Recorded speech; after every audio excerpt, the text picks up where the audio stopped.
Everybody wants to watch you, everybody wants to, listen to your songs, So wala kang way to rest. That time, we were working 7 times a week.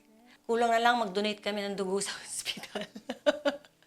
Parang, buti na lang, we were so young then kaya ng katawan namin. Sunod out of town, today, Diretso TV guesting, ganun ka hectic yung buhay namin. And malaking bagay na kami, grupo kami kasi we share each other's stress kaysa yung nag-iisa ka lang. So, malaking bagay na banda kami that time na, oy, ito naman, kaya na. There was a time na nagkasakit ako kasi hindi na kinaya ng lalamunan ko.